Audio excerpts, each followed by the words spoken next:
Hi, did you check the news today? I bet you didn't regarding this topic. The 10-hour revolution. Did you know that United States is currently trying to join hands with India's half-hour club? Today is March 8th, 2026, and millions of Americans just lost an hour of sleep to spring forward. But this might be the last time they will ever do it, and the solution is something we in India have used it for decades. Most people are arguing over standard time versus daylight saving, but there's a new player here. We have the Daylight Act of 2026. This was introduced last month by Florida Representative Greg. This bill does not pick a side, it splits the difference.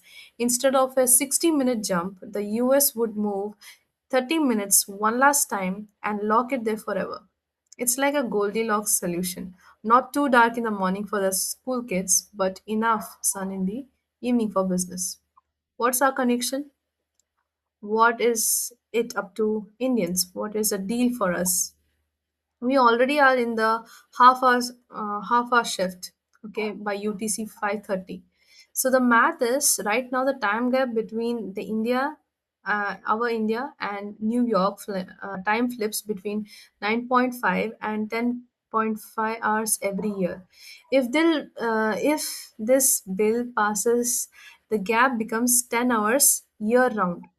So, for millions of Indians in IT and BPO and the finance, meeting the math would finally end.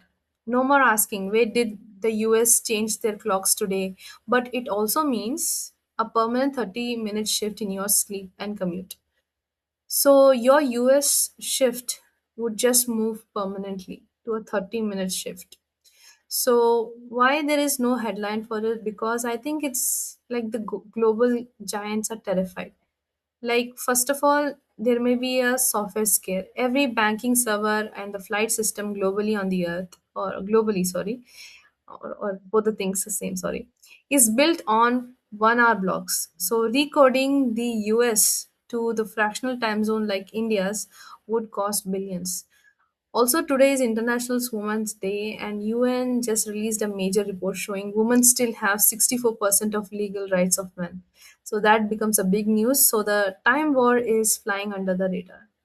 The US is basically looking at Indian's time system and saying, actually, we guys might be onto something. So I think US would be wondering, these guys are up to something. So that doesn't mean what I'm trying to mean right now. So anyway, the question is this 10-hour flat difference worth the global technical chaos? Or what do you think? Would a permanent 10-hour gap would make our work life easier or 30 minutes too much to ask? You can back it up by checking onto the facts like HR 7378, the Daylight Act of 2026. Uh, it is officially now referred to the House of Committee on Energy and Commerce on February 4, 2026. Also, there are some sleep experts from AASM who have noted that they prefer standard time, but a 30-minute shift is medically less harmful than a full hour of permanent daylight saving. So I think only few countries like India and Afghanistan are using these offsets. If US joins, it would be the first major Western economy to do so. Interesting, right? Check onto the news. Let me know.